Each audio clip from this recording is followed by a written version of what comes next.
Okay, call to order for the city council meeting of, what day is it? September 7th? September 7th. We will start off with the Pledge of Allegiance. I pledge allegiance to the flag of the United States of America and to the republic for which it stands, one nation, under God, indivisible, with liberty and justice for all. Let's establish a quorum. Kristen, would you please call the roll? Okay, thank you, Mayor. Bueller? Here. Danforth? Here. Helene? Here. Paulson? Here. Shetty? Here. Tupper? Here. Vilhauer? Here. Thank you. Quorum established. With that, the chair will entertain a motion to approve the consent agenda. So moved. Moved by Councilman Vilhauer, seconded by Councilman Tupper. All those in favor, please say aye. Aye. Any opposed? Motion carries. With that, is there anyone here for public comment, something not on the agenda?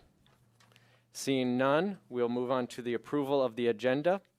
Chair will entertain a motion for the approval of the agenda. So moved. Moved by Councilman Paulson, seconded by Councilman Shetty. All those in favor say aye. Aye. Any opposed? Motion carries. With that, we'll move on to the regular agenda, but because there are some people here in the audience who would like to testify on an item that is at the very end of the agenda, the chair is going to take some leeway, and we are going to move items M, N, and O to the very beginning.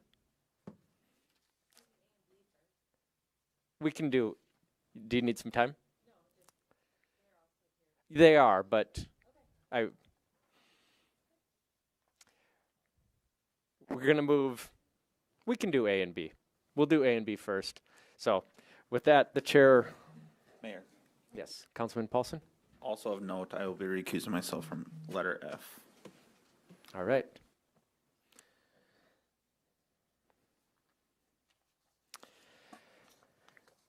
With that, the first item on the agenda is an application for a transfer of ownership and location of a retail on-off sale wine and cider license from County Fair Banquet Hall, 8 2nd Street Northeast, lots 1516, Block 2, Original Platte Edition, to County Fair Foods of Watertown Corporation, doing business as County Fair Foods of Watertown Corporation, 14 2nd Street Northeast, lots 8 to 14, and W5, lot 7, Block 2, Original Platte of Delman's OL, and lots 1 to 6, and East 20, lot 7, Block 2, Original Platte. The chair will open up public hearing on this, and we will start off by going to our city attorney, Roby, I believe. No? We'll go to our finance officer, Kristen Bobzine. Thank you, Mayor. This is actually the application for a transfer of ownership. Everything was noticed for this hearing, and the application is in. Really no comments. I do know that the applicants are in the audience, so if there's any questions from the council, they could direct them to the owners. Thank you. All right, any further public comments? Seeing none, the chair will close the public hearing and entertain a motion from the council. So moved. Moved by Councilman Tupper, seconded by Councilman Paulson for the approval of the transfer of ownership license and for approval of item A. So with that, we'll open it up for council questions and deliberations. Councilman Tupper, you made the motion. It is appropriate if you want to make a comment. I'm fine. Councilman Vilhauer. I should have, I'll need to ask the applicant to step forward if you would, please. Or maybe, Krista, maybe you know. Is this transfer to County Fair proper, or is it to the new location in the Parkside place? Please identify yourself, Tyler. Yeah, Tyler, County Fair Foods. This would be to our current location, Okay. not the new address. Okay, got it. Thank you. Yep. Thank you. Any further questions or comments? With that, the motion is to approve item A. All those in favor, please say aye. Aye. Any opposed? Motion carries. We'll now move on to item B, an application for a new retail on-off sale malt beverage and South Dakota farm wine license to Four Amigos Limited Liability Company, doing business as Cowboy Country Stores, 305 10th Street Northwest, lots 22 to 28, Block 16, Davis Edition, vacated 10th Street west of right of way lying between South half block 15 and half block 16 Davis Edition, less part of lot 14 lying north and east of Highway 20 right of way, and lots 15 to 19 block 15 Davis Edition. The chair will open up public hearing by going to our finance officer, Kristen Bobzien. Thank you, Mayor. The same thing on this, except for this is actually a new license. Other than that, the notice was put in the paper for the hearing. We are still waiting on one clarification. It does have the correct zoning. There's one more thing that we're checking, but as of right now, everything looks good. So if we do find out that it doesn't, I would let the council know. But as of right now, we think everything's good to go with this one as well. Thank you. All right. Thank you. Any further public commentary? Seeing none, we'll close the public hearing, and the chair will entertain a motion for approval of this item. Motion by Councilman Paulson, seconded by Councilman Vilhauer. Councilman Paulson, any comments on that? Any further council questions or comments? Seeing none, we'll close council deliberations, and we'll vote on approval. All those in favor, please say aye. Aye. Aye. Any opposed? Motion carries. Now we will move on to items M, N, and O. So, item M is approval of a revocable curb space reservation permit for Gather Coffee on Kemp Avenue for 1 year. We'll open up a public hearing by going to our Public Works Director, Heath Von Eye. Thank you, Mayor. So M, N, and O are all related. Starting off with M, this is specific to the business of Gather Coffee, located at the corner of Kemp and 2nd Street. They had acquired in, I guess I don't recall if it was 2020 or I think it was 2020 that they had acquired a parking stall reservation permit through the mayor. What, if you could recall back to our 2020 pandemic period where we had Resolution 20-15 approved by the council, what that did is it gave the mayor some latitude to administer certain special rules related to COVID implications and how to manage certain situations due to COVID. Within the realm of that Resolution 20-15, which is currently still active, the mayor had issued some downtown reserved parking stalls for curbside pickup for restaurant services in the downtown district. One of those businesses was Gather Coffee.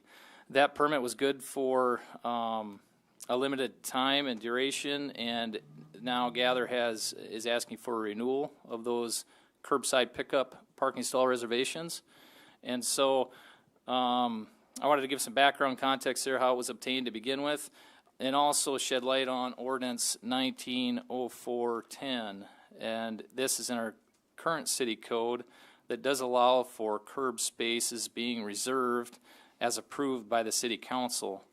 Under this ordinance, it's less specific to COVID, but is more specific to general purposes for loading and unloading of passengers or merchandise, materials or vehicles used in repair of such a place of business, or for parking business motor vehicles of the proprietor of that said place of business. So whether it's through the context of the current ordinance or through the context of Resolution 20-15, which gives us that COVID-related latitude, the city staff will bring this forward, recommending approval for a limited duration of 12 months, renewal of these reserved parking stalls. With that, we'll stand by for any questions. Thank you. Any other further public commentary? Seeing none, we'll close the public hearing section of this, and the chair will entertain a motion for the approval of revocable curb space for Gather Coffee. So Made by Councilman Tupper, seconded by Councilman Danforth. Councilman Tupper, do you have any comments on that? yes, I do. I just got a couple questions for City Engineer Von Eye. When they apply for this, is there a fee, and is it, I mean, how restrictive is it? And at this time, should we eliminate the COVID part and just, or should we look down the road at resetting an ordinance to just clean this up a little bit, so we're not trying to decide which side we're going to the COVID part of it, or? Yes, Councilman Tupper. There is no fee. There's not a fee assessed with this permit application. That is a $0 permit application.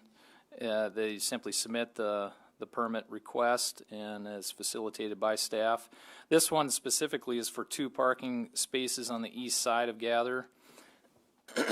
Excuse me. You've probably maybe perhaps noticed them. They're on the northeast corner of the Gather near the intersection with Kemp.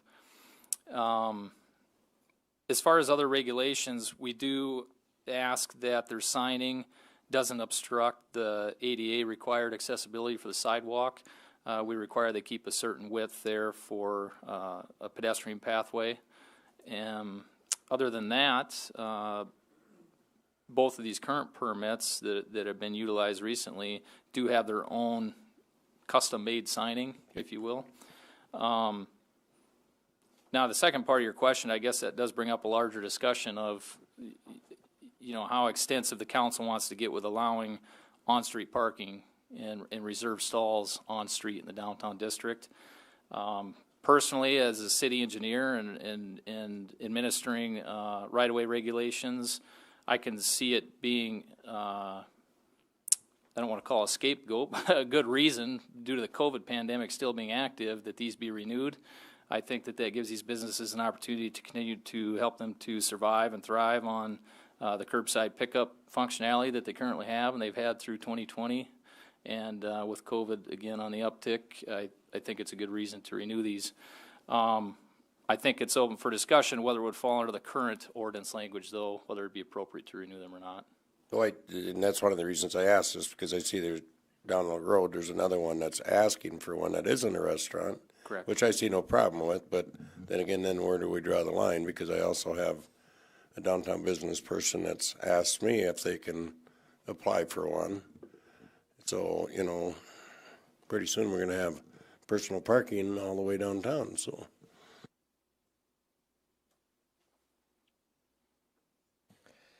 All right, Councilman Paulson. Thank you. I guess I'm not necessarily against these. I think they're good for the businesses, but we hear over and over and over from downtown business owners that there's not enough parking, and now we're giving 2 spots to any business that asks specifically for those businesses, which, like I said, I'm not against that, but if we're going to start doing this, I guess downtown business owners can't really complain that there's no parking if this is the route we're going. So I guess I'm just putting it on record that there's no opposition here tonight, it looks like. So if we're going to go down this route and approve these year after year,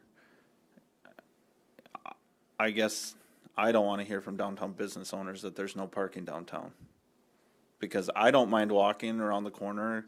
I mean, I go to all these businesses as much as I can to help support local business, and I don't mind walking an extra block just because it's downtown, and that's usually what happens. But I just wanted to go on record and say that. Our city manager, Amanda Mack, would like to comment. Thank you, Mayor. I'd just like to share, this topic garnered quite a bit of discussion amongst city staff and trying to figure out what the right thing to do is.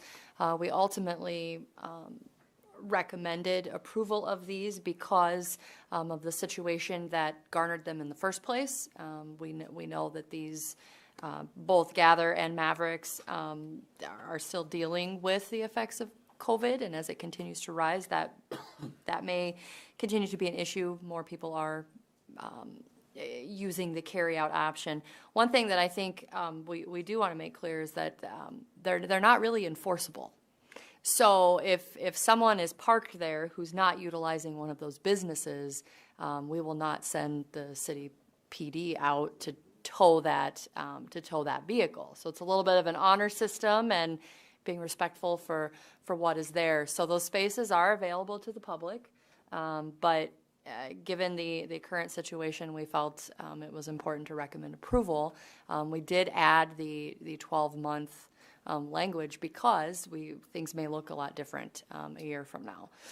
The last one, the new one, we had the same discussion, and given the clientele and the large equipment and pieces of stuff that they're bringing into their store, that's why we felt it garnered approval as well. Just a little background on the internal discussions on it. Thank you. Councilman Vilhauer. I guess my only comment is, kind of echoes what Councilman Paulson said, is if we approve these, we better be prepared to see a bunch of these on every agenda that we get, because this will by no means be the end of it.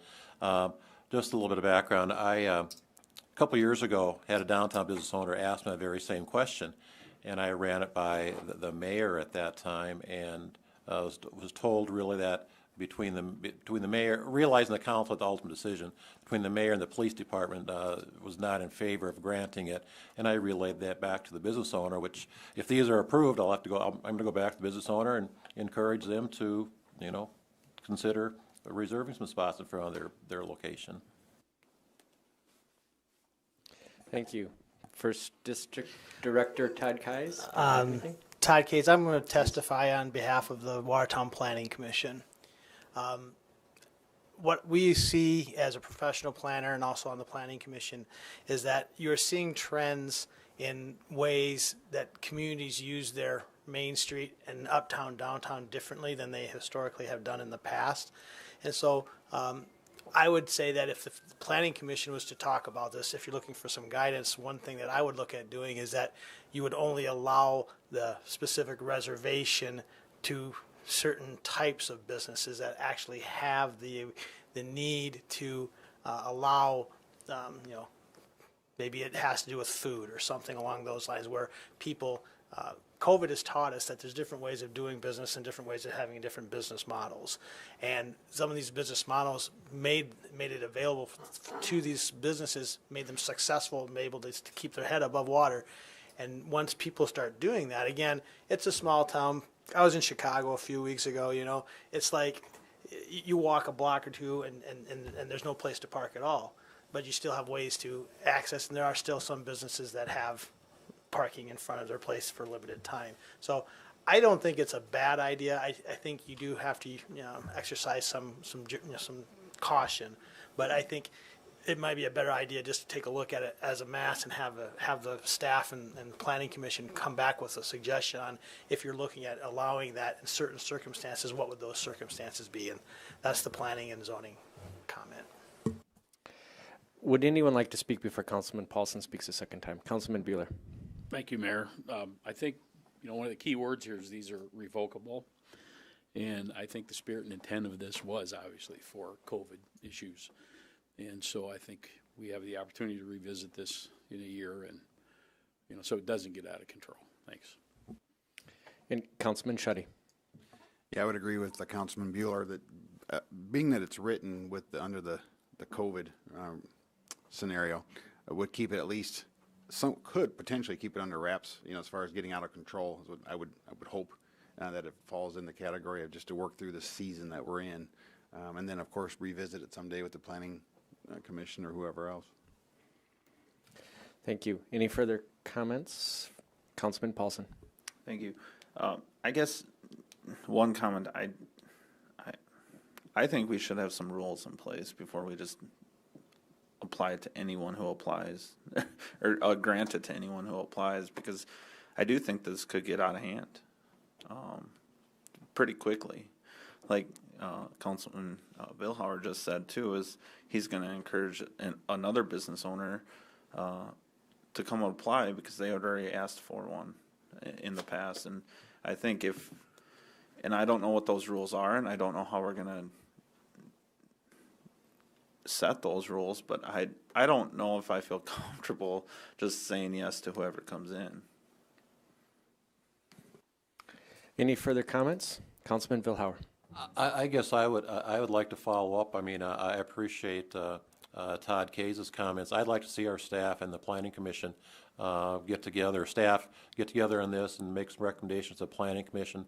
Let them come to us then after they've had a chance to review it with a little more guidance rather than just carte blanche approving these. So I'm not sure what that means relative to the 3 applications before us tonight, but that would be my recommendation going forward for future applications.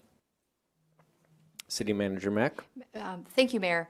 You will note, if you go to item O, which is a new application, attached to that is the staff recommendation and notes, which references Resolution 2015 and does allow for the following. So any person, firm, or corporation desiring to have any curb space in front of his place of business reserved or set aside for loading or unloading passengers or merchandise may apply. So we do have some loose rules in place. I appreciate Todd's comments. I think that makes a lot of sense. But just for your own information, it's not loosey-goosey, if you will. There are some parameters in place by resolution, and perhaps we need to look at codifying that. Thank you. Any further comments or questions from the council? Councilman Schutte? Yeah, and thank you, Amanda. Now, actually, that would actually open up the floodgates, in theory, wouldn't it? With, like, just other businesses wanting parking for loading up your merchandise or whatever else it may be. Originally, I'm looking at, M&N, looking at it for the food, and that was kind of with the COVID thing. But yeah, I guess there is some concern on what this would open up, all up and down Kemp potentially. Any further comments or questions? Seeing none, the motion is to approve revocable curb space for Gather Coffee on Kemp Avenue. All those in favor of that motion, please say aye. Aye. Aye. Any opposed, say nay. Nay. Kristen, would you call the roll? I don't think we need to, though. I mean, no, motion carries, so. With that, the next item on the agenda is item N, an approval for a revocable curb space reservation permit for Mavericks at the Goss on Kemp Avenue for 1 year. We'll open up public hearing by going to our finance officer, Public Works Coordinator, Heath Von Eye, sorry. No, thank you, Mayor. This similar situation here, Mavericks had obtained a parking stall, a reserved parking stall permit last year in 2020 during the COVID pandemic when it was in full swing, and restaurants were trying to get back up and running. Theirs too has met its 12-month duration, and they're seeking a renewal as well. And a similar situation, staff's facilitating the application, and again with this one would be revocable, but also only good for 12-month duration. We'll stand by for any questions. Thank you very much. Is there anyone else who would like to testify on this item? Seeing none, we will close public hearing and we will open it up for a motion from the council for approval of revocable curb space. Moved by Councilman Danforth, seconded by Councilman Tupper. Councilman Danforth, do you have any comments on that? I do. I'm well, probably a dumb question there, right? But Colin and Glenn, I agree with you guys wholeheartedly. I really do. And if we weren't seeing a resurgence of this COVID thing right now, I'd probably feel different right now. But as we're seeing that, I'm noticing more and more people wearing masks again. And I think that that's the kind of service we have to afford these businesses to have right now. Once we get past that, I think there has to be some real thought into it. Because I think in general, once we're past COVID, I think there'd have to be a pretty stringent definition of where they're issued. Or we're going to have problems. We are going to have issues where everybody and every business is going to have a couple of them, and it's just going to have signs downtown, and that's what we're going to have is a bunch of reserved parking spots. So I do agree. I'm okay with passing any one of these right now. I've seen a lot of non-food industry businesses also have that they'll have reserved spots where you can come and they'll bring your stuff that you bought or ordered out to you. So I'm okay with that for these right now, but once we get past it, I think we have to be prepared for some very serious definition of use. Thank you. Councilman Paulson. I'm just going to say this, and this is more probably directed at even though we're on N, they're the same license. And I know Mr. Buller's here, so I'm not trying to offend anyone, but I think my direction that I would give Amanda to look at is probably how many people are they serving. And that's really hard to define because a business is a business. But if we already have limited parking downtown, so if we're just going to give 2 to every business, they're going to be gone really quick. So, and again, I'm in Councilman Danforth's corner here. I'm going to approve these as I already voted yes on the first one. But I think we have to have some set of rules going forward that defines how many and when they would get a parking spot. Thank you. Any further? Councilman Tupper. Yeah, just one thing, you know, and I'm kind of on the same boat as these gentlemen have been. But we do have to remember they are 12 months and revocable, and I think in the next 12 months we do need to really visit a lot. But I'm for approving these. Thank you. Any further questions or comments? Seeing none, the motion is to approve the curb space for Mavericks. All those in favor, please say aye. Aye. Any opposed? Nay. Motion carries. Moving on to item O, approval of a revocable curb space reservation permit for Mark Buller on behalf of Needleworks Sewing Center and Pitmaster Supply on Kemp Avenue for 1 year. We'll open it up for public hearing by going to our Public Works Coordinator, Heath Von Eye. Thank you, Mayor. So this one's just a little bit unique, as has been noted already. This is a new application. This particular business did not have reserved parking stalls last year, issued under the special COVID exceptions that were administered under Resolution 20-15. They have, however, felt the need to apply for reserved on-street parking stalls for their business. This particular business does have a frequent amount of loading and unloading of some heavy equipment in merchandise, if you will, related to their place of business. So this one, if I could share my screen here again quick. As I've underlined in our staff summary, probably does fall under the context of the normal ordinance of Chapter 19 for the use of loading or unloading passengers or merchandise. That's explicitly what the applicant has indicated the need for their stalls is for. And so, again, staff's recommending approval of this. This application aside, I will make a quick sidebar comment if I could, Mayor. You know, the administration of these is difficult, as Amanda, as the city manager indicated. We had a lot of discussion about this offline amongst staff. From a city right-of-way standpoint, yes, if we have every business downtown with their own private parking stalls, that creates a little bit of a logistical headache, if you will, that we'd have to work through and manage. So that being said, in my 3 years here, until COVID, we never saw any of these applications come forward. So those restaurant ones that we issued due to COVID, I felt, just again as a city engineer looking at it from a right-of-way management standpoint, that's manageable. We can make that work. It's due to COVID. This one here, in particular, because of the nature of the merchandise, I just from my interpretation of Chapter 19, I would say it fits that bill as well. So if you're looking for any objectiveness to it, that's how I've analyzed it from my end, and that's my feedback for you. We'll stand by for any questions. Thank you. Is there any further public testimony? Please identify yourself and who you're representing. Mark Buller. Is your microphone on? There we go. There we go. I'm Mark Buller, Needleworks Sewing Center and Pitmaster Supply. We have older clientele, largely, bringing in rather heavy objects, mainly sewing machines. So it's kind of an existence issue for us to be able to exist in a often referred to as lack of parking or parking problem area.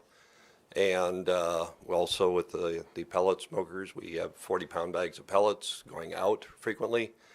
Our volume is not going to justify, like, there aren't as many people going to pick up 40-pound bags of pellets as there are 16-ounce cups of coffee.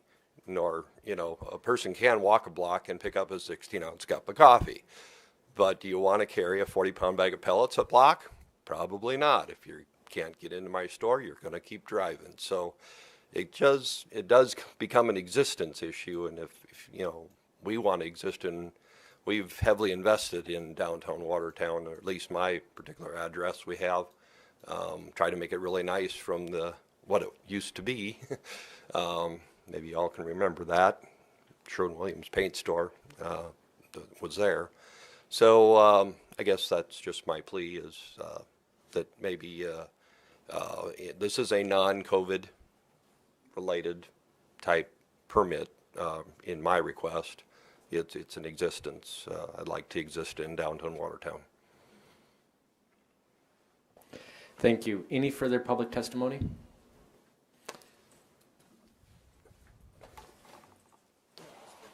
Please identify yourself. Kyle Lallam, General Manager for Mavericks, and I'm here to represent myself and not Mavericks. A couple of points of reference. Mr. Buller's talking about curbside load in and load out. Some of the comments that have been made about, well, we've talked about this with previous administrations and we haven't had this issue in the last 3 years, but I would also remind the council that the resurgence of downtown and adding upwards of 100 rental units and having no vacant storefronts anymore, really, for the greater part of it, has been part of the reason that we're having these parking issues. So, please take that into account. The second thing is the downtown district is a bid district, right? It's an overlay district. So if you're looking at doing rules, which obviously the council has the authority to do all the rules that they want, there's a multitude of different overlay districts that carry different rules and regulations than other parts of our community. Highway 212, they're an overlay district, and they've got their own set of rules and what you can put on facades and what you can't put on facades. So I agree, and I have been a part of the temporary sign code ordinance, and they are extremely challenging, and a lot of them conflict with each other. So if you are going to do some rules and some ordinance changes, that's probably where it needs to start. But when you're talking about individual businesses downtown, there are a number of downtown businesses that have been there a long time, and there's a lot of downtown businesses that are new to downtown, but we're all dealing with the same population increase or growth that we've all experienced in the last probably 18 to 24 months. So please keep that in mind when you're looking at promulgating rules and putting ordinances in place, because it's not a one-size-fits-all kind of demographic downtown. Thank you. Any further public testimony? Seeing none, we'll close the public hearing and open it up for council action. We first need a motion for approval.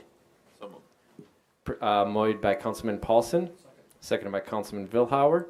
Councilman Paulson, would you like to lead off the comments? I would. Thank you. I want to apologize to Mr. Buller. I didn't know all the facts before I made my statement. And I also want to rescind my previous comments on limiting to based on customer usage. I think those comments that were just made were very, very well taken, and I should have known more facts before I commented. But I think we just have to figure out parking downtown again. Thank you. Any further council comments? Can I ask Mr. Bullock? Councilman Tupper? Could I ask you a question? Certainly. This is just more out of curiosity, and I think I probably know the answer, but would you ask for this permit if you didn't see other signs downtown? Yes, I probably would. Okay. I'm actually also kind of in fear of what's going to happen as we lose 115 spots across the street. The pressure is going to get greater, and my signs probably might not mean much at that point. So, if there are 25 or 30 still over there, I think we'd be in a lot better spot. Thank you for your investment in downtown also. Thank you. Councilman Shetty? I do appreciate your concern, Mr. Bowler, because of like you say, the clientele and what it takes. I think it is going to be one of these challenges again down the road here and how to maneuver through this. Sorry, the pun, maneuvering through this parking scenario. But you know, I managed Diamond Vogel Paints for 18 years downtown, the other paint store downtown, and yeah, hauling 300-400 pounds of product to people's vehicles. We had two-wheelers, and we had to just wheel it down the street and get it in their vehicles. It just is what it is. However, that's different than what you're talking about with some of the maybe the age of certain folks and everything, and having the park downtown and that coming into play. It changes things. So we absolutely as a council have to think all these things through. So I really do appreciate the input tonight to give us some better insight. Thank you. Any further comments? Seeing none, the motion is at hand as approval of curb space for Needlework Sewing Company and Pitmaster Supply. All those in favor, please say aye. Aye. Any opposed? Motion carries. We are now moving back to item C on the agenda. This is going to be two items that we will handle at the same time. The first is approval of resolution number 21-35, initiating annexation of attractive land contiguous to the city of Watertown, South Dakota, to be known as Prairie Haven Addition. And second reading of ordinance number 21-37, establishing the zoning designation of A1 Agricultural District for the area of land to be known upon annexation as Prairie Haven Addition. We'll open up for public hearing by going to our Public Works Coordinator, Heath Von Eye. Thank you, Mayor. I do have a map here for reference. And this being the second reading, of course, this has been before council, but this area that's hatched in white is out along Golf Course Road, just south of the Derby Downs subdivision on the west side of the airport. You can see some remnants of the runway here in the shading of this map.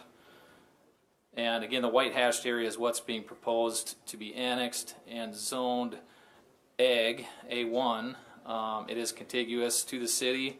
It would be contiguous to the Ag zoning of the airport, so it meets all zoning requirements in that respect. Of course, the Ag zoning in this particular manner is a placeholder zoning until the developer would propose a rezone to support the subdivision of this land after it's annexed. With that, we'll stand by for questions. Community Development Manager Stacy Bungard is here with me today as well. Thank you. Would our Community Development Manager like to comment on that? Okay. Seeing none, is there anyone else here to testify on this item?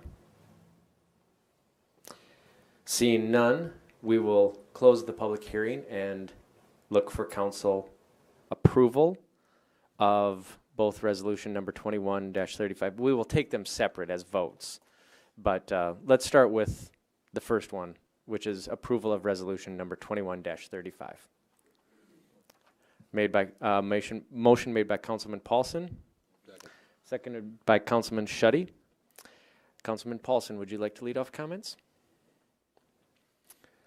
Any further comments or questions from the council? Seeing none, the motion is the approval of resolution number 21-35. All those in favor, please say aye. Aye. Any opposed, say nay. Motion carries. Now, the chair will look for a motion for the approval of ordinance number 21-37. So moved. Second. Motion made by Councilman Tupper, seconded by Councilman Bueller. Councilman Tupper, any comments on that? Any further comments or questions from the council? Seeing none, the motion is approval of the ordinance number 21-37. All those in favor, please say aye. Aye. Any opposed? Motion carries. Moving on to item D, approval of resolution number 21-39, adopting the boundaries and approving the project plan of tax increment financing district number 17 within the city of Watertown, South Dakota for affordable housing. We'll begin our public hearing by going to our finance officer, Kristen Bobzien.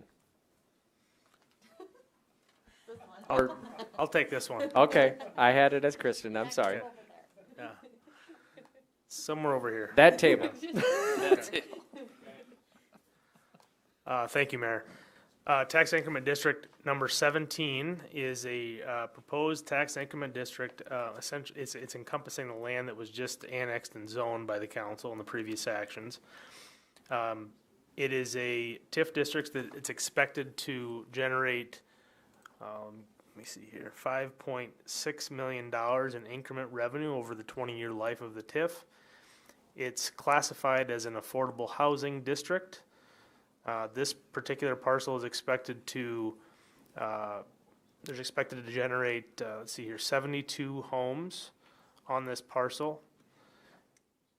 And I see the developer is in the audience tonight if they wanted to add any additional color to the commentary regarding this development. The mayor may ask them to come up if he so chooses. Thank you. Is there any further public testimony? Please identify yourself and who you're representing. Bill Riefenberger, High Five Development on the Prairie Haven. I'll just hear if there's questions. I guess I haven't got any additional comments other than if somebody has questions of me. Thank you. Any further public commentary? Seeing none, we'll close the public hearing and look for council action for the approval of resolution number 21-39. Moved by Councilman Vilhauer, seconded by Councilman Paulson. Councilman Vilhauer, would you like to comment on that? I guess I'm going to direct a question to City Attorney Roby. Matt, I did email you this question this morning. As I understand it, Mr. Riefenberger, you can correct me if I'm wrong. I mean, you are the developer, but you will also be providing virtually all of the materials that go into this development over the course of the development, correct? That's the intent, yes. Okay. Are there any issues with the TIF operating or those parameters, Attorney Roby? Mayor, Councilman, I do not see any hurdles.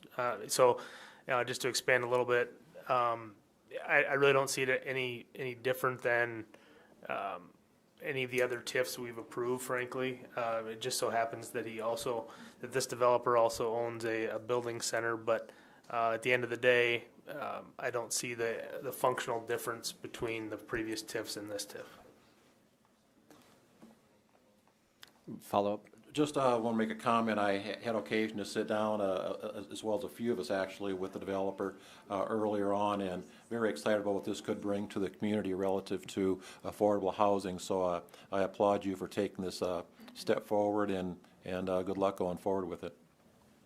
Thank you. I'm looking forward to this project be an example, but hopefully some other people step up and try to do the same thing. Thank you. Any further comments or questions from the council? Councilman Danforth. Bill, what's the definition of affordable housing from what you're doing here? That's put in this literature for some reason. I've been avoiding the word affordable. I prefer to call it workforce housing, and my goal on this is for mostly younger people that are in the, just beginning, and obviously we've got a situation now with a lot of rental property available, but I think I want to address the fact that for similar fee you can get into a house, and so a younger family getting started, that's the toughest thing, and we've got some plans in here that help with down payment and things like that too. So I think that this is going to be a needed workforce housing thing, and I'm not really tied to that word affordable, quite honestly, because affordable to you and affordable to somebody else is not the same. Would anyone like to speak before Councilman Vilhauer speaks a second time? See none. Councilman Vilhauer. Just wanted to point out that you don't want to call it affordable, but that's what codified state law does.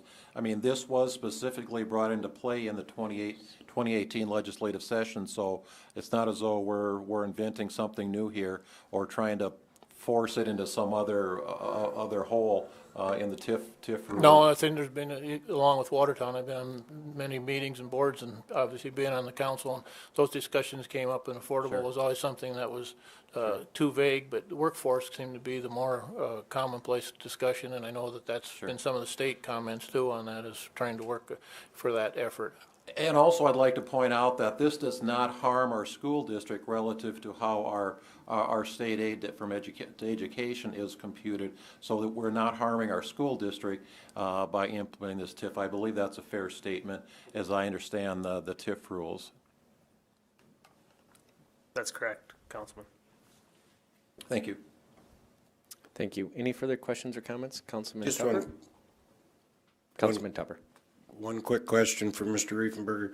Now, these houses are all going to still fall underneath the program that's running through the WDC right now with first-time Oh, yeah, home buyers that are moving to Yeah, we'll be Watertown well into that category, which is another piece that's gonna be helpful in marketing them also. puts it all together in a Yeah. great situation, so.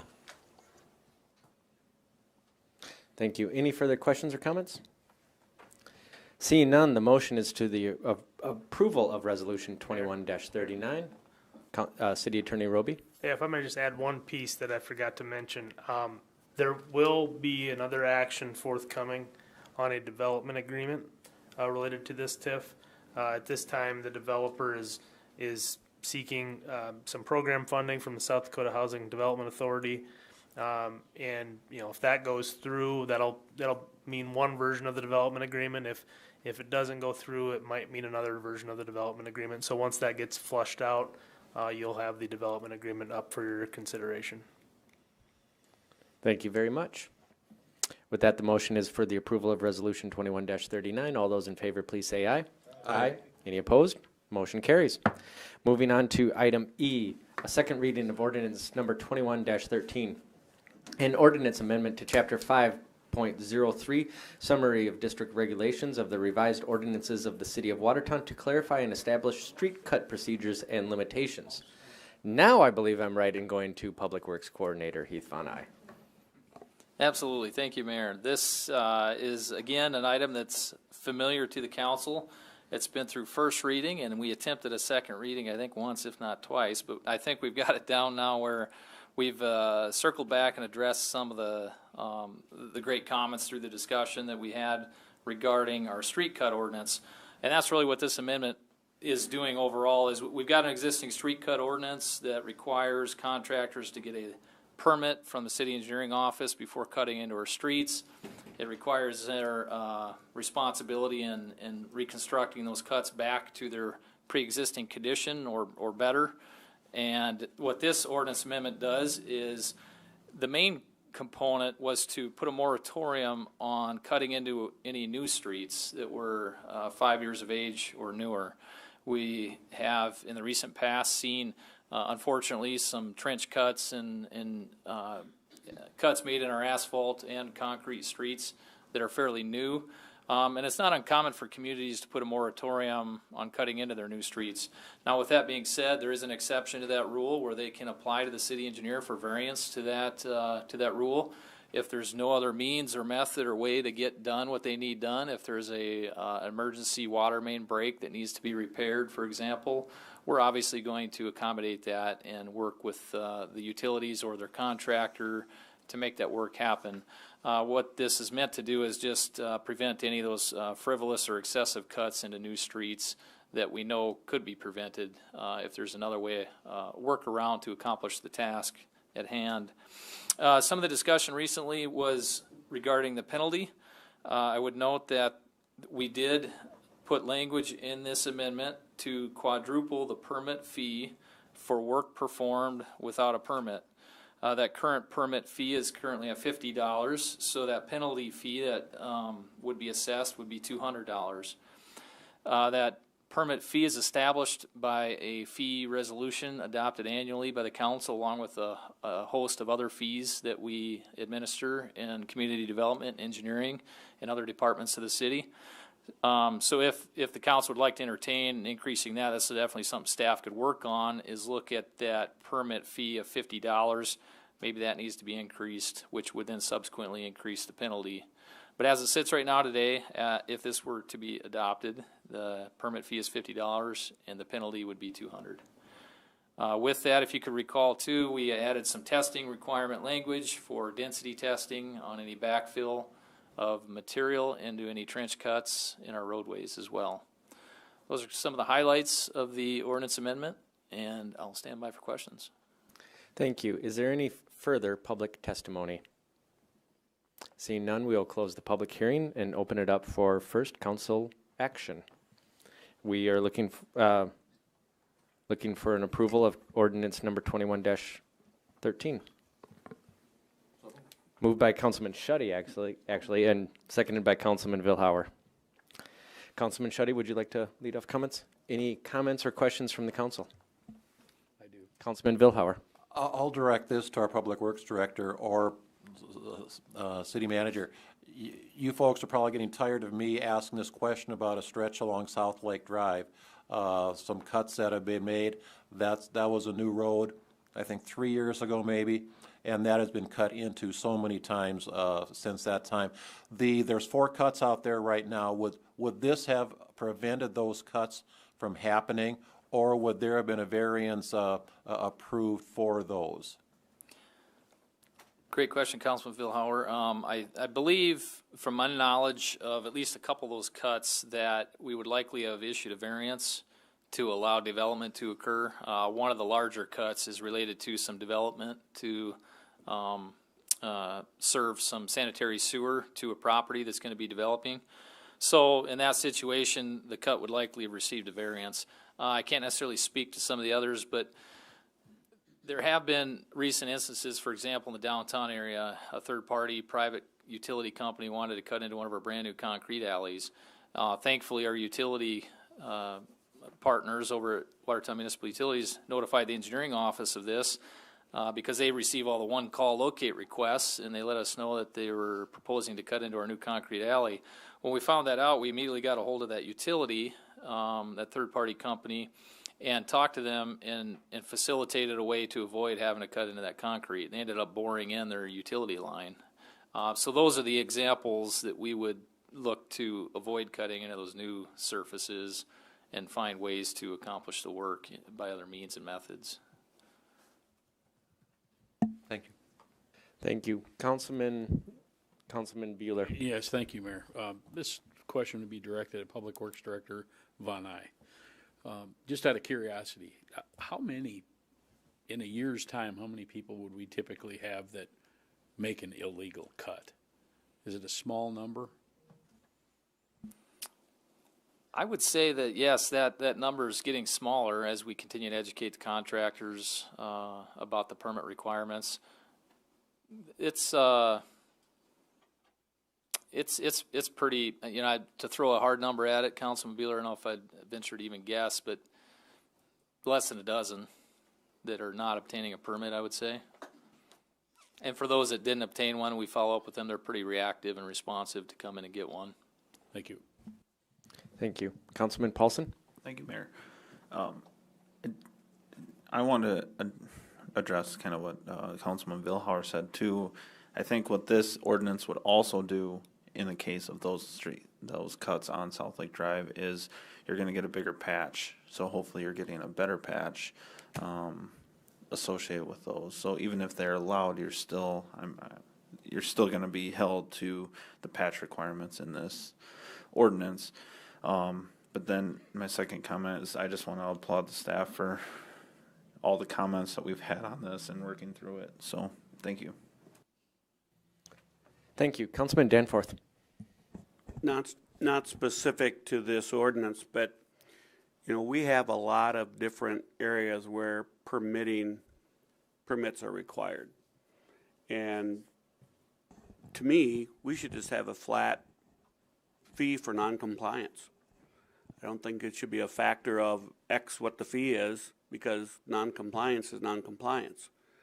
So to me, to simplify the process and say if where we have a permit required and you didn't get your permit, the noncompliance fee is X dollars. It seems like it'd be simpler and really more justified doing that in regards to what we have. We don't want them to go without their fee, and it needs to be a big enough one. And I just think, to me, it's either pass fail. Just have a fee for noncompliance for any of them where you do work without a permit. just comment on that, so. Thank you. Councilman Bueller, did you have a Thank you, comment? Mayor. No, I tend to agree. I'm not sure why we have those semantics. The 4 times, I would agree with that. You know, I honestly, it doesn't sound like there's a lot of people that have this issue, and some of them can be mourned and it can be cleared up in advance. But, you know, I actually was surprised that it was $200. I thought it would maybe be more than that. City Manager Mack. Thank you, Mayor. If I recall the discussion, because it has been a while since we've talked about this, the reason that we went this route versus a flat $500, for example, is that all of our fees probably need to be reviewed and probably could use some adjustment, and we didn't want to limit ourselves by saying the fee is $300, but if you raise the permit fee, you know, to $100, you're coming out on the wrong side of that. So that was the discussion. Your points are duly noted. City Attorney Roby.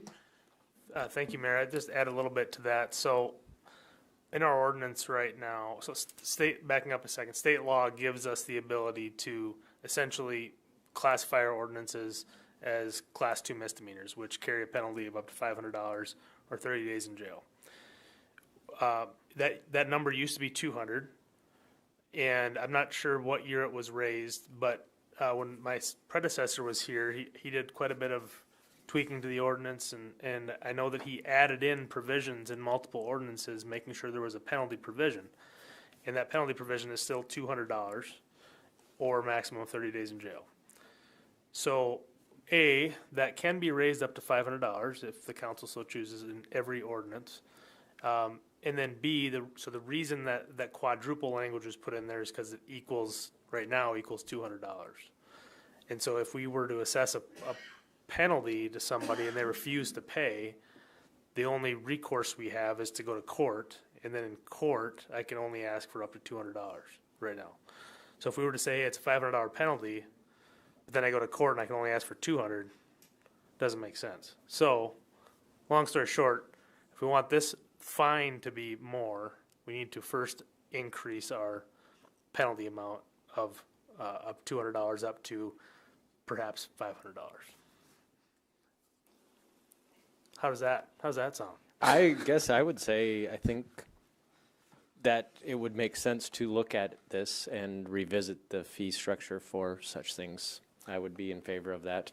And so to add on to that real quick, the reason quadruple was used is that in the event we do change that, we don't have to come back and change this ordinance. It would just be quadruple whatever the fee is. So if the fee goes up to $100, then the penalty is $400. If the fee goes up to $125, or if the fee is $125, the penalty is $500. Thank you. Any further comments or questions from the council? Seeing none, the motion is to approve ordinance number 21-13. All those in favor, please say aye. Aye. Any opposed? Motion carries.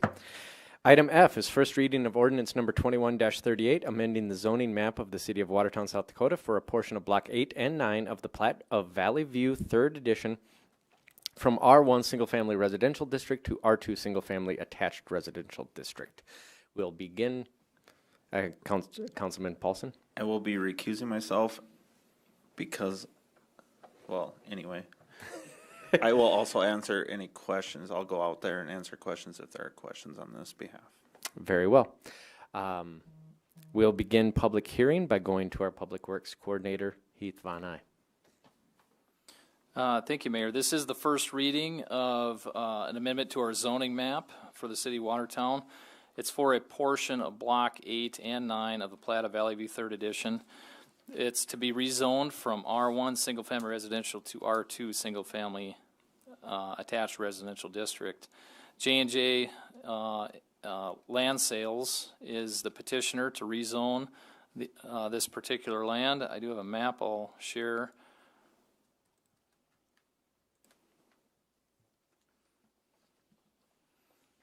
The hatched area here on this map is identified as the area proposed to be rezoned from R1 to R2. There is a replat of these lots that will be accommodating the second reading of this rezone at the next council meeting. But this hatched area was recently zoned R1 with this phase of the subdivision in Valley View. which is up north of 14th Avenue Northwest and west of 2nd Street, which is off the map here to the east. But the Valley View subdivision, the developers had a change in plans looking at putting more R2 type residential structures in this particular area. So these lots that are currently zoned R2 will be extended a few feet to accommodate for twin home type of structure design. And then this hatched area here as well, again, will be rezoned to R2, and the re-subdivision of these lots would be on the plat, again, at second reading of the rezone. Again, Stacy's here with me tonight. We'd stand by for any questions. Thank you very much. Is there anyone else here that would like to testify on this? Seeing none, we'll close the public hearing, open it up for council questions or comments.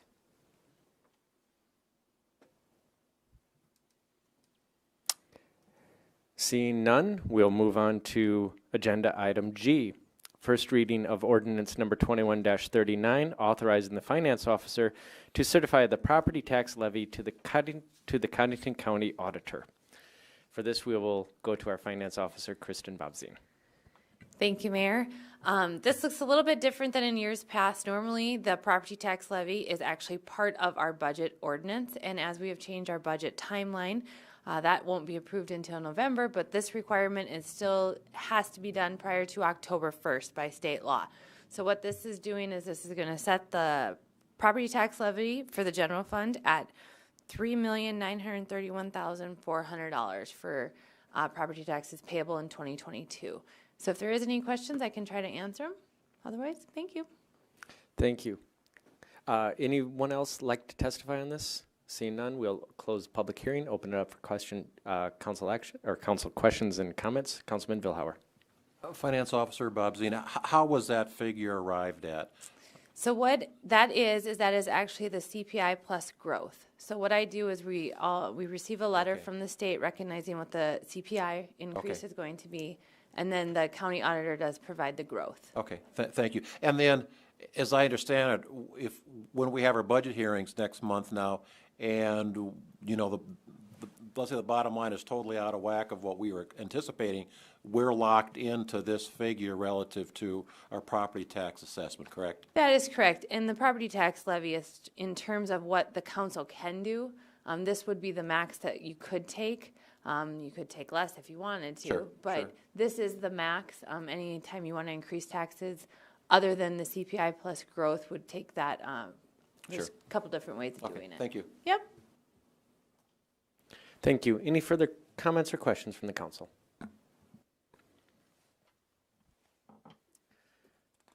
Seeing none, we'll move on to agenda item H. We have a slight change here in the amount that is going to be requested. So instead of $7,800, it will read $6,078. So the motion will be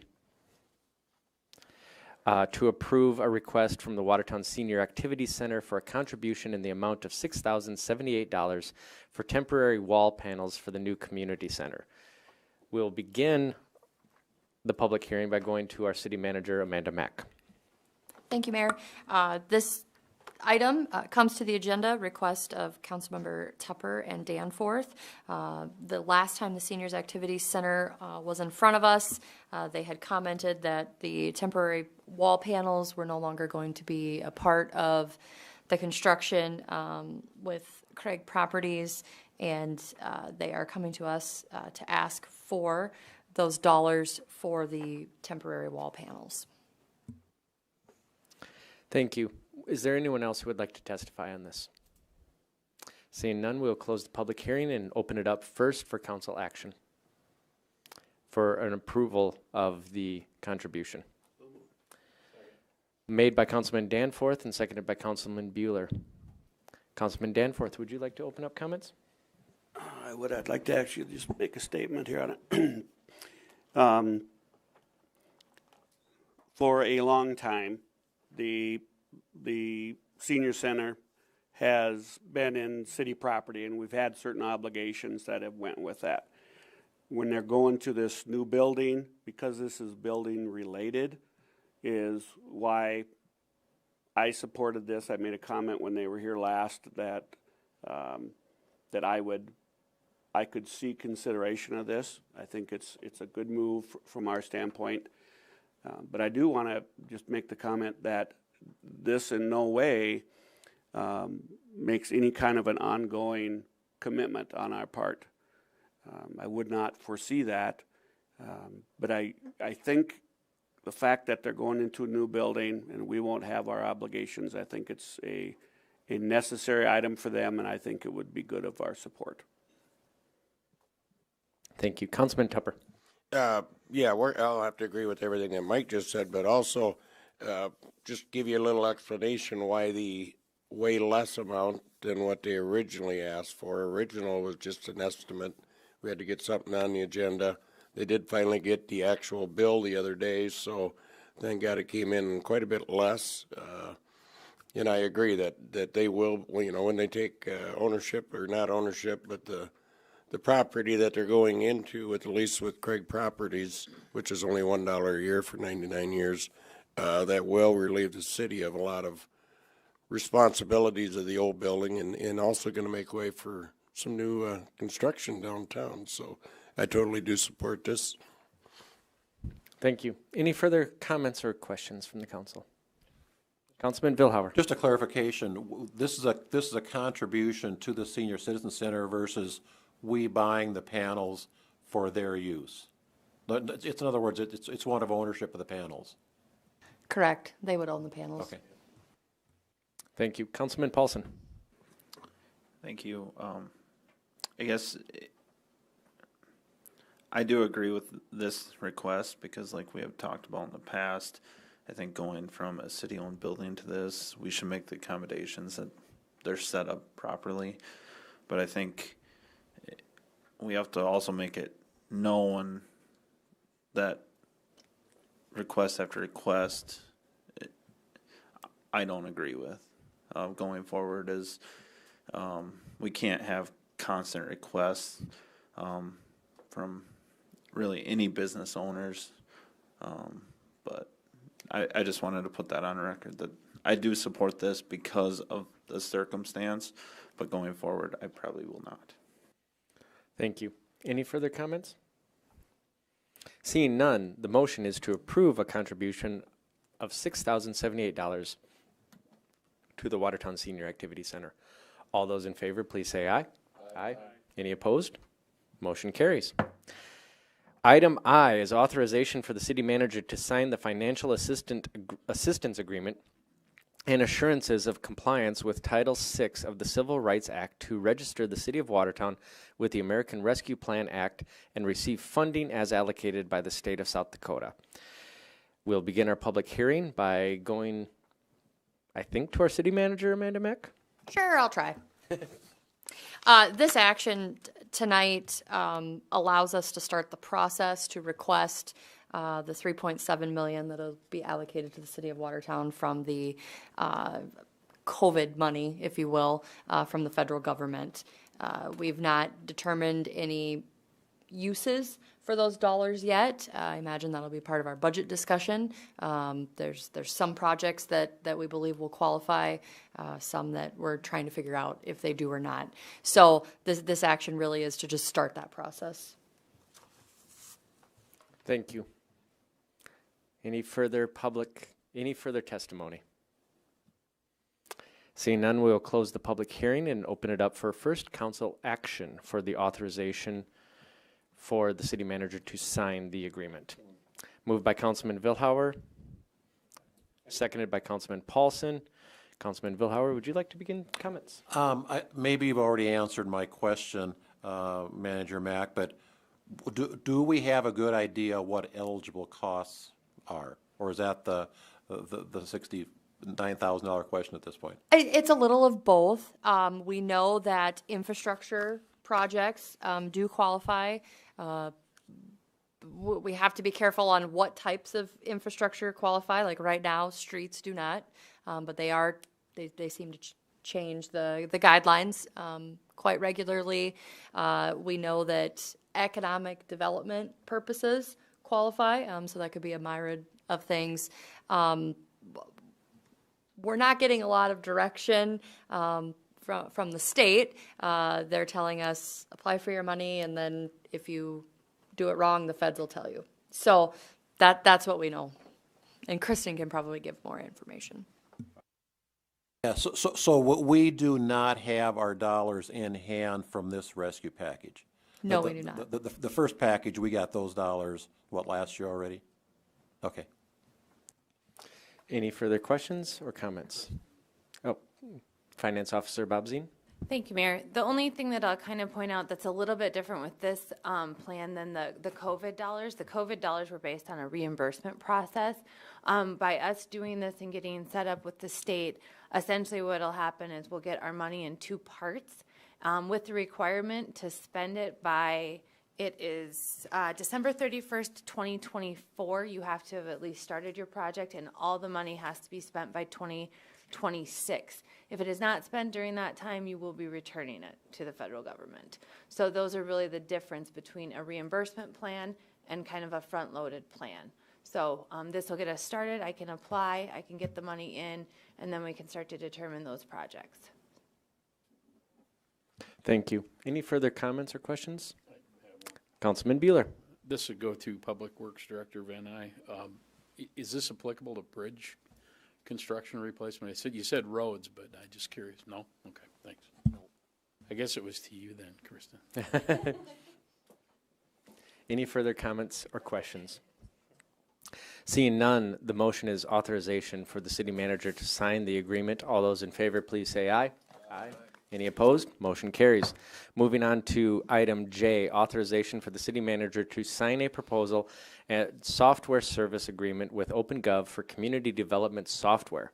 We have a special guest star in the audience tonight who will begin the public hearing, our Information Technologies Director, Spencer Tenike.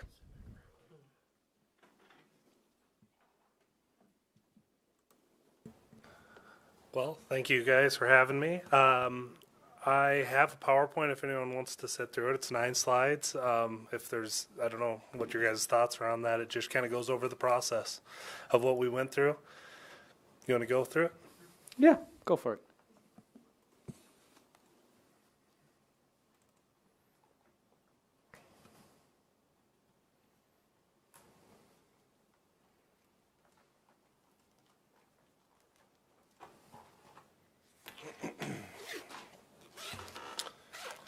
Alrighty, so today we're going to talk about the community development and engineering software project.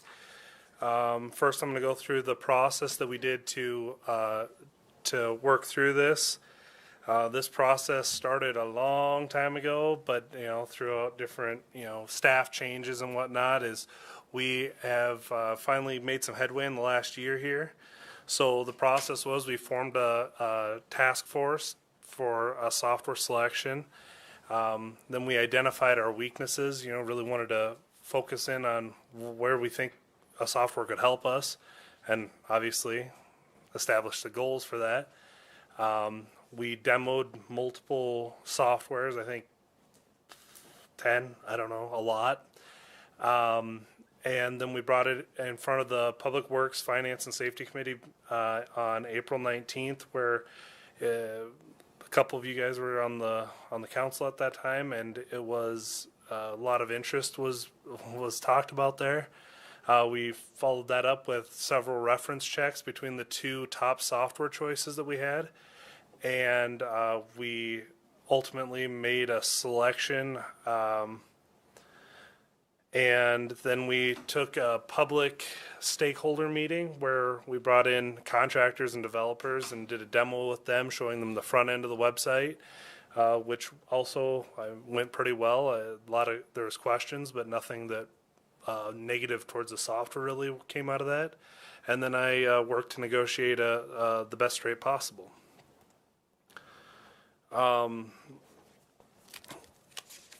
So as I mentioned before, we kind of tried to focus on what are the weaknesses, what are the things that we can figure out. And when we talked about these are all things that came up during the permit application process.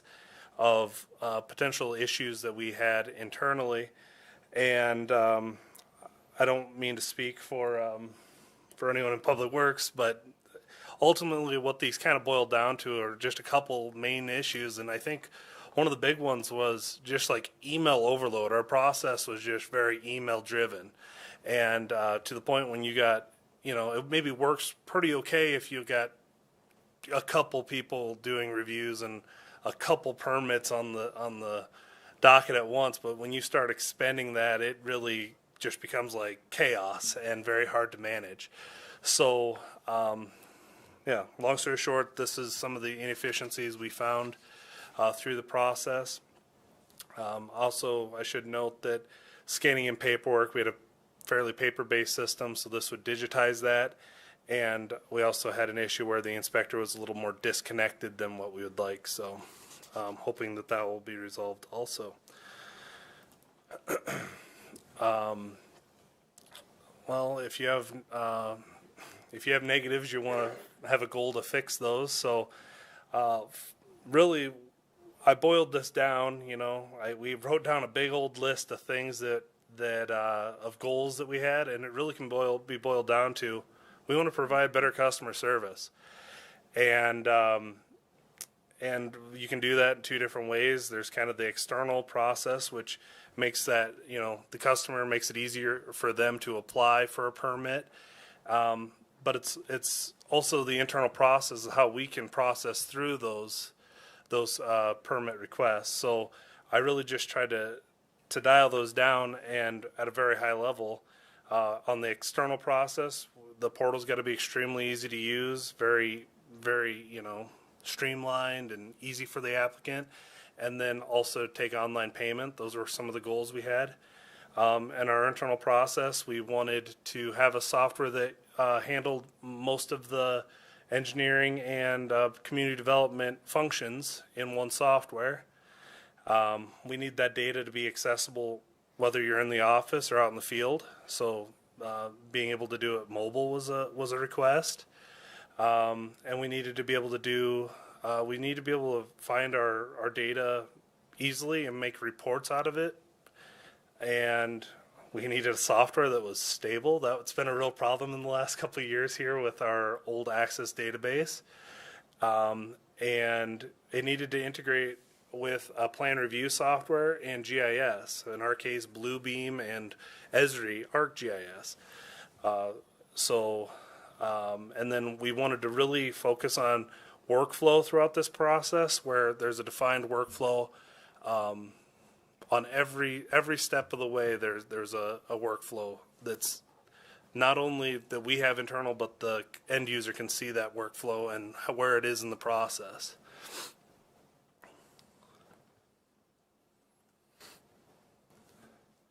So what we found, once we had those goals defined, our next thing was really to dial down which software made the most sense for us. Ultimately, we voted, and OpenGov got the nod from the task force, and then we followed up, did multiple reference checks, as I noted earlier. Yeah, and I think why OpenGov got the nod is that they took a very complex, at times, workflow that we have and made it very simple to the end user, made it as easy as 1, 2, 3. And and that really comes down to submittal, review, and issuance and inspections. But it's very, very simple on the end user side, but also it's robust enough on the back end to allow us to really get that deep level of workflow that we need to be able to make sure that we're checking everything we need to.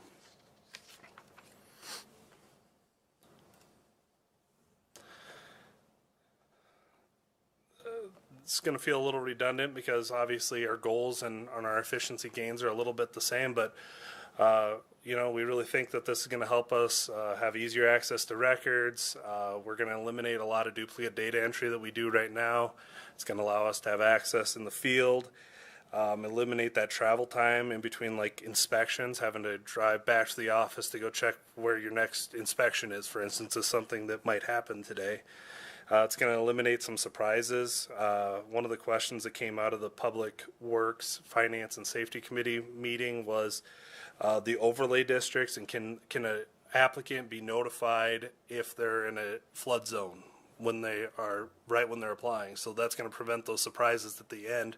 It's going to pop up right away. Hey, you're in a historic district or you're in a flood zone, so you got to fill out this extra piece of paperwork or whatever. Clear and transparent communication, meaning it's all on the portal. It's each side is seeing the same data. You know, it's just everyone's got their information up there. Defined workflows, I kind of talked about. Really, again, just every application has a specific workflow, and it will just kind of flow through there. And then licensed contractors being able to be tracked, it will be another benefit or efficiency gain. There's an estimate that we thought this will at least, you know, take over a half to a 3/4 full-time employee. So that's pretty nice. So our budget for this project, again, OpenGov, it's $32,690 per year for years 2, 3, 4, and 5, and $70,365.79 for the first year. That's because of the implementation cost. This project was budgeted for, and the money is in the IT department's 43602 budget line. Assuming you guys don't hate this project, we will kick this timeline off. We are hoping to get some approval tonight. We'd start the welcome call maybe around the 17th. By the end of the month, starting implementation with the goal of a fairly aggressive timeline of going live at the beginning of the year with the building permit application specifically. With the full project completion date of beginning of April, and these are all kind of loose right now. We'll have more after a welcome call, but I asked the software company for a little bit just so I had it for this demonstration. So yeah, that's all I have for you. Thank you much. Is there anyone else who would like to testify on this? Mayor, let's make one City Attorney comment Roby? in regards to the annual payments. For those who remember the Boys and Girls Club discussion, there is a non-appropriation clause in the contract. Meaning, for those that don't know, Deer in the headlights. meaning essentially we can't bind future councils. And so should next year's council or a council thereafter decide not to budget the dollars necessary to fulfill payment under this contract, it gives us the ability to cancel the contract. Thank you very much. Any further public testimony? Public Works Coordinator Heath Von Eye. Thank you, Mayor. I'd just like to thank Spencer tonight for his work, Director of IT, and then Stacy Bungard and the community development staff. We've worked closely with the building official, the city planner, the assistant city engineer, and put a lot of work into this project. I appreciated Spencer's assistance in particular in his presentation tonight. He's been kind of a third-party objective look at this. We in engineering community development know what we're trying to do, and Spencer's been great at bouncing ideas off of and looking at it objectively from an IT standpoint, helping us make ends meet in a way that's going to serve us well for long term in the future.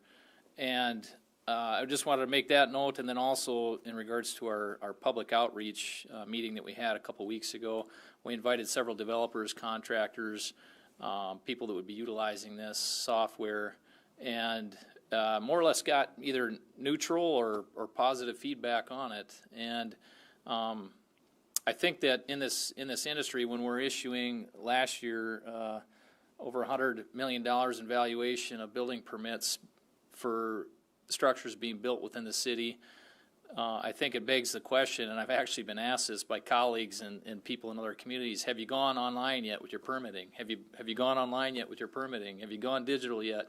And of course, our answer to that has been no. And then I always get asked, well, why not? And I think it's just been, like Spencer said, it's just taken time to find the right solution to meet our needs. We think we've got that. It does cost money. And to that point, I'll make one last point. We're looking at helping subsidize or offset these fees by looking at our building permit fees. That's nothing that we've brought to you tonight that we've got a solution to, but it's something we're looking at. We are on the low end of the list when it comes to our building permit fees. I approached that subject with that public meeting that we had with the builders and developers. I'm still alive today. I did not get tarred and feathered. I think there's a level of understanding that there's a certain level that we don't want to be at as far as being at the bottom of the barrel, and there's a healthier level that we could be at. But once we assess those fees, we would bring back a recommendation to the council to look at our building permit fees, which would help offset these costs a little bit, and wanted to make that be known in the public here as well. Thank you. Any other public testimony? Seeing none, we'll close the public hearing and open it up for council action for authorization. We need a motion, yes. Motion made by Councilman Danforth, seconded by Councilman Paulson. Councilman Danforth, would you like to lead off comments? Yes, I have a question and a comment. Spencer, is this a product that we bought, or was this something that was put together and formulated, put together for us based on our definition of needs? That's my question. My comment is this is a really good move. In the years that I spent with the Plan Commission, Board of Adjustments, there's so many times that it was just so cumbersome, and things sometimes would fall into the holes, black holes out there. I just think this is a great move on our part. We probably have other areas within our city administration that we have some software needs, and I say probably, but I know we do. But so I'm glad to see this. I think it's a real good thing for us, not only internally but externally. But so my question is this something that was already made and we bought the package, or is this something that was developed on our behalf? It's almost in the middle, actually. I would call it almost like a platform type software, where it's extremely customizable software that can be built to your needs. Does that make sense? Yeah. Thank you. Councilman Paulson. Thank you, Mayor. As someone who was involved very early in this project, I applaud you guys. I know what we went through early on. And to get to this point, I can't even imagine what you went through, Spencer, let alone, Heath and Stacy and the other staff members. This is much needed, and being on the development side of things now, this should only help this community move forward, and it's much needed. Looking at these costs, that's pretty reasonable compared to where we were. I mean, like I said, I was involved early on, and I saw those costs, and I just know there's going to be a lot of hair pulling in the next few months, and I just stay with it, staff, because I know it's going to be difficult, but it's going to be worth it in the end. Thank you. Any further comments or questions? Chair would just like to say this is fantastic for Watertown. Long needed, could be really great for addressing concerns that we as elected officials, and I'm sure staff hear all the time. So thank you for doing all the work. I think this is really good for the community. Thank you. With that, the motion is for the authorization for the city manager to sign the proposal for the software. All those in favor, please say aye. Aye. Any opposed? Motion carries. We'll move on to item K, approval of Resolution 21-41, a resolution authorizing the execution, terms, issuance, sale, and payment of tax increment revenue bond, TIF number 11, Series 2021, in the aggregate principal amount of not to exceed $2 million and no $2 million of the city of Watertown, Connington County, South Dakota, and the authorization for the city manager and finance officer to execute a TIF number 11 development agreement and any ancillary contracts to memorialize the terms of the TIF and the utilization of bond proceeds. With that, we'll begin our public hearing by going to our city attorney, Matt Roby. Thank you, Mayor. So in February, specifically at the February 16th, 2021 council meeting, the council approved tax increment district number 11 for a planned project. It's a downtown, another mixed-use downtown development known as the Marketplace. And it's essentially where that old laser tag facility is, kind of the L shape right there, if you're not familiar with it. There should be a area map in the TIF plan to familiarize yourself if necessary. But anyway, so that was approved in February, and the developers were, exploring their financing options, et cetera. At the time of approval, it was brought forward to us by then Executive Director of the WDC, Chris Shokin, who proposed this idea that we seek financing in the form of a TIF bond. Essentially, it's a loan from a local bank, which it takes the form of a bond to finance this tax increment district. So we sent out RFPs. We received one proposal from American Bank and Trust. That proposal is attached to the agenda item. And we were just kind of waiting for the go-ahead from the developer as to whether this project was going to move forward, and it sounds like it is now. So what this action item would do, it would be approve the issuance of this bond, which again is just, essentially is just a loan from the bank, but it takes the legal form of a bond to obtain this $2 million $2 million loan from American Bank and Trust. That'll again take the form of a bond that we would then pass on to the developer to use for TIF eligible project costs.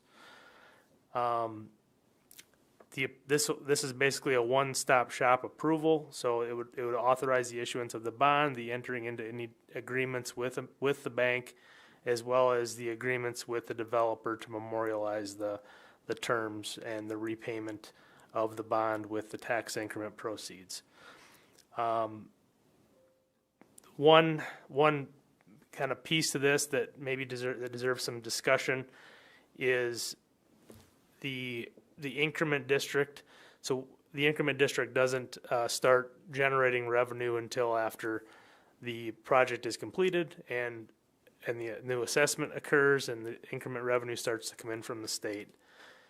So what that may mean is that the first few payments required on the loan may have to come from a source other than the increment revenue. Now that source can be the city funds, city general funds. It could be a scenario where we withhold a portion of that $2 million to make those first few payments. It could be requesting the WDC participate in that funding. So those are some options to consider. Regardless, at the end of the day, those funds will be repaid with the increment revenue, but it won't be repaid till the end of the 20 years. So that was a mouthful. So fire away. Any questions? Thank you. Is there anyone else who would like to testify on this? Seeing none, we will close the public hearing and we will look for council action, starting off with an approval of the resolution. Made by motion made by Councilman Vilhauer, seconded by Councilman Schutte. Councilman Vilhauer, would you like to begin comments? Thank you, Mayor. First of all, just to clarify, this TIF already has been approved and is in place, so we're not actually looking at approving the TIF. I guess more of a comment than a question, but you can verify that, Attorney Roby? That's correct. Okay. So those payments don't quite mesh like you explained, so we could potentially be out some dollars on a temporary basis until the TIF fully kicks in and eventually pays off the entire bond, correct? Well, we would, unless the council decide and gives the direction this evening to withhold withhold a chunk of that $2 million in the TIF fund to make those first few payments. So in essence, the developer would be getting less of a loan, Okay. and we would withhold some of those funds to make the payments back to the bank. So would we, if we were to go that route, okay, we are going to be still owing the bank the interest on the loan, correct? Correct. Will we recover, our finance officer looks confused there. Yeah, so we're basically borrowing money from the bank to repay the bank for the first few payments. Go ahead. So because when a TIF is approved, it essentially doesn't make its full capacity for about that 12 to 18 months. So the one option would be a portion, whatever we determine the amortization schedule would say for the principal and interest payment due, the city would just be paid that revenue from the bank. We would hold it into this TIF. Every TIF has its own fund. So that revenue then would just come to us like the property tax would, and we essentially will be making all the payments to the bank regardless. So that would be how we would make those payments, would be out of the TIF fund. Is there any reason why we would not want to go that route? Which route? I mean, with withholding the funds. So so incidentally, we've explored this TIF bond mechanism with a couple of other projects, Terex being the first example. And then usually what happens is the developer sees how little they can get up front and compared to what they will get over 20 years, that they decide to finance it themselves. So Terex, for example, was a $7 million TIF, but the bonding would have only produced about $4 to $5 million. So they said, well, we'll just finance it ourselves and expect that $7 million to accrue over 20 years. So I mean, I don't think that there's any reason why. I lost my train of thought. What's the downfall? Yeah, it's to the developer essentially to take this money up front, but I lost my train of thought. I'm sorry. Kristen, please help me out. So the biggest thing is there's really no downfall to the city. What this does is it kind of creates a protection that there again, we're not having to dip into either the general fund or the capital improvement fund to make these payments until the TIF revenue's there. So as far as is there a downside for us? No. The real downside would be that the developer would be shorted that little bit of projected revenue that they were going to receive. Can you tell us what are those project? I mean, the payments that we're looking at potentially that the TIF revenue until the TIF revenue be able to fully fund them. I think you gave us that via an email. $3 million. That's $3 million. Oh, excuse me. Oh, I thought you said how much would the TIF generate? Oh no, I'm sorry. TIF would generate over roughly $3 million. The payments were I spitballed the payments with the banker. Based on the rates at that time, and it was going to be about a $70,000 semi-annual payment. So if the revenue doesn't kick in until year 2 to 3, that's how I got that number. I think it was $245,000. I estimated that we would be short before the increment would kick in to make the payments. Have we talked to the developer about what their plans or needs are on this? I did speak to the developer and let him know that this could be a point of discussion, and they, obviously they would prefer that they receive the full $2 million and that we don't withhold a portion to make those payments. But they also said that it wouldn't be a deal breaker if we decided to withhold money to make the payments, and they encouraged maybe a happy medium of some sort. Okay, and then one last question, if I may. Early on, when we had the conversation when Chris Shilkin was still on board, there was some talk about WDC being involved as possibly a funding source or actually a conduit that might be able to arbitrage some interest and make some money out of the deal. Apparently but we never approved that, and that never came forth. So I'm guessing WDC is not a player in this conversation any longer. Is that a fair statement? I don't recall the conversation, the arbitrage conversation in this context, but I do recall us discussing having WDC be an intermediary between the city and the developer. But really, as I talked to our bond counsel about it, at the end of the day, that was merely for kind of protecting the city. Whereas if there's some sort of non-payment or something like that, the WDC would then be the ones required to go out and fight our battle, essentially. But there's really, at the end of the day, there's probably no reason to get them in the middle between the two, and it comes down to it because it's really us that are making the financial commitment to the developer. Okay, just one last comment, if I may. I mean, I approve this bond resolution. Do we have to decide tonight what we are going to, how much of that the developer will see, or can that be discussed at a later time? Well, the council could choose to do that and just basically lop off that last part of the motion that would authorize the council, the mayor and the manager and the finance officer to execute the development agreement, because that's really where that would get memorialized. And the only comment I would make is that it would push back their potential construction timeline. Okay, thank you. Thank you. Any further comments or questions from the council? Seeing none, we will move to a vote on the approval of Resolution 21-41 for TIF number Mayor, 11. I guess we kind of need some direction on that before votes taken. Or directive to bring it back. Could I will flip it back on you, and if you're looking for a directive, what would you suggest? Or City Manager Mack? I'll defer to City Attorney Roby. He's been intimately involved in this. I have not.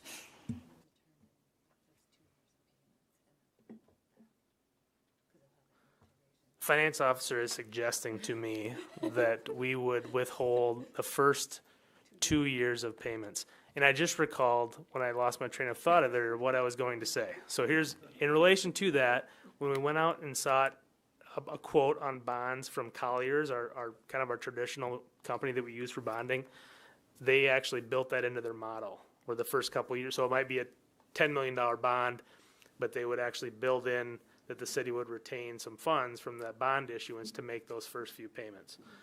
So it isn't uncommon that that's how that gets structured. So anyway, so the finance officer is suggesting that we withhold the first 2 years of payments from those bond proceeds to make the bond payments. Councilman Paulson? Can I make an amended motion? Do we need an amended motion? I think just guidance is the way appropriate. this is structured, it gives it kind of in the interest of time, it gives the manager and the finance officer the ability to enter into the agreement. But if obviously we want to know what the council prefers in that regard. So I'm not opposed to an amended motion, but if one is not necessary, then you could tack on an amendment if you so choose. Councilman Paulson? My amendment would to follow staff recommendation to withhold the first 2 years of the bond from the bond as payment. Okay. Yes, we would need a second on that. Okay. So the amendment would be at the end to add language and withhold. Why don't you read it as you would have it? It would be to withhold from the bond proceeds an amount required to cover the first 2 years of semi-annual bond payments. Okay. Do we have that language down? Just like I said. Okay. Excellent job. Okay. We have a motion to amend from Councilman Paulson, seconded by Councilman Danforth. We will now limit conversation and comments only to the amendment at this time. Councilman Danforth. Question and a comment. My question is Matt, you'd said that the action that we're about to vote on with the retaining of some of those funds, in this case the 2 years, would potentially push out their construction timeline. Why is that? You know, I honestly don't know exactly this. So when they approved the TIF in February, there was some thought, and Tracy might know a little more about this in the audience here, but there was some thought they might begin construction soon, and then they were kind of, you know, I think just surveying the landscape. And my understanding now, though, is that they are ready to move forward ASAP. Okay, so it And most so I don't- likely wouldn't. The only thing that would, if we had to push the actual dollars in, if we had to push out the date for which the dollars could get into their hands, it could potentially delay when they decide to start the demolition of that building. But I don't know that to be true for sure. I just know that that's a possibility. Yeah. And I do have a comment, and that is, you know, at some point in time, it's difficult for us on our own to fund these things in these TIFs and such, and we've got to be careful of that, because that's probably going to become, you know, again, you're setting a precedence, become more and more prevalent. So we need to be cognizant of that, you know, from our ability to fund these things with everything else that we've got going on. So, Thank you. Any further comments? Yeah, Mayor, if I could just City follow Attorney up. Roby. I was actually going to mention something similar to what Councilman Danforth just said. I think that, you know, if we see some more TIFs come forward here, I would expect that there might be further requests for the city to consider this TIF bonding. And if done correctly, you know, like we are withholding those payments, and then at the end of the term, at the end of the TIF term, any outstanding amount is paid back. If done correctly, it should be a net zero to the city. The only other risk then is whether our bond professionals, you know, advise that there might be some sort of a risk to our bond rating, but we have not been told that I'm aware of. So anyway, if you have any other questions about this process, I'd be happy to answer them offline too. Thank you. Any further comments, questions specific to the amendment? Councilman Vilhauer. Finance Officer Bob Zane, is 2 years adequate? 2 years worth of payments adequate? I think it should be, because normally if the construction would be about a year, the assessment then would take place following, and we should, by year 3, start to see those revenues come in. If there's a small gap, I think between either a general fund or a capital improvement fund support of it, with the fact that we would get it back, Sure. I think 2 years is a solid amount of time. Okay, thank you.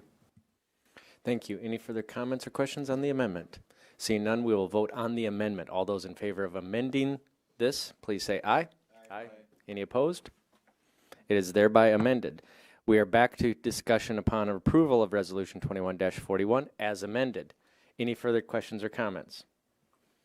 Seeing none, all those in favor of approving Resolution 21-41 as amended, please say aye.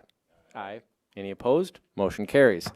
We're on to item L, approval of the airport restaurant lease and concession agreement with the Crown Corporation doing business as Danger Von Dempsey's Slice House. We'll begin public hearing by going to our city attorney, Matt Roby. Thank you, Mayor. Let's see if I can keep my train of thought all the way through this one. Need some sugar. Well, if not, Kristen is always right Yeah, next door. I need some sugar. Okay, so at the last meeting, the council approved resolution setting this for a public hearing on this lease agreement. And as you can probably tell by the name, this is the same folks who bring you Dempsey's downtown here that would be operating out of our newly constructed airport terminal. The lease provides that the commencement date would be June 1st of next year, and there's language in there that acknowledges that could change depending on how the construction proceeds. The lease rate is $10 per square foot of leased exclusive space per year, which amounts to $227.50 per month. And you know, that may sound a little bit light. The city does reserve the right to modify the lease rate in future terms. Thinking back to the conversation with the airport board, the general thought was that we don't want to strap down the operator with too many expenses from the get-go. We want to get them up and running. It's to everybody's benefit for there to be an operational restaurant at the airport. So that's perhaps why it's only that $10 per square foot of exclusive space in the lease. And the term is 3 years, renewable for 3 additional 3-year terms. Thank you. Any further public testimony on this? Seeing none, we'll close public testimony and look for council action. First, we need a motion for the approval of this lease. Moved by Councilman Paulson, seconded by Councilman Tupper. Councilman Paulson, would you like to start off comments on this? My only comment is it's not fair he put pictures of pizza at the end. Any further questions or comments? Seeing none, the motion in front of the council is approval of the lease with Danger Von Dempsey's Slice House. All those in favor, please say aye. Aye. Any opposed? Motion carries. Is there any old business to bring before the council? Is there any new business? Mayor, if I could briefly make an announcement. Likely at the next meeting, we might have some items for council regarding the ARPA funding, something I've talked briefly with Manager Mack about, and wastewater solid waste superintendent Mike Berger and I have met recently with one of our consultants. And with the windfall of money coming from the feds through the state, there's a lot of potential for principal forgiveness and grant funding for water and wastewater projects. So aside from the allocation the city's getting directly in additional ARPA funds, there's a pool of money out there at the state level that we'll be seeking and putting some information together for to try to facilitate some additional wastewater and other projects that could fall in line with receiving that funding. I just wanted to give you a brief heads up on that because we're doing some legwork with our consultants to bring some more information forward. Thank you very much. Any further new business? City Manager Mack. On the vein of items that are coming for the next agenda, I do want to remind everyone of the schedule that we have in place as it relates to the ice arena. So at the September 20th meeting, we will have a public hearing and consideration of a bond for that project. We will also potentially have a purchase agreement with J&J Land. Is that right? J&J Land? Yeah, sorry. Land sales for the purchase of the space that the ice arena will be housed on. The ice committee will meet this Friday with Dick and Tom Betty to review potential designs. We met last week and talked about some programming. They are working really hard to put together some good options for us to consider. I believe we're still on par to place a steel order by the end of October, beginning of November. So it's exciting, but just wanted to give you a heads up that was coming at the next meeting. I've been trying all day to get an email out, and it didn't work, so here we go. Thank you very much. Any further new business? Any liaison reports? Any announcements? We do have cause to go into executive session tonight pursuant to SDCL 125-2, but we do not plan on taking any action afterwards. So the chair will entertain a motion to adjourn. Moved by Councilman Tupper, seconded by Councilman Bueller. Oh, sorry. You need to mention that it's for contract. Yeah, and sorry, it is for a contract, potential contract negotiation. Thank you. It was Tupper and Bueller. Motion is to adjourn. All those in favor, please say aye. Aye. Any opposed? Oh, we can't adjourn. Okay, motion is to go into executive session. Sorry. Thank you. So, thank you very much. All those in favor of going to an executive session, please say aye. Aye. Any opposed? Motion carries.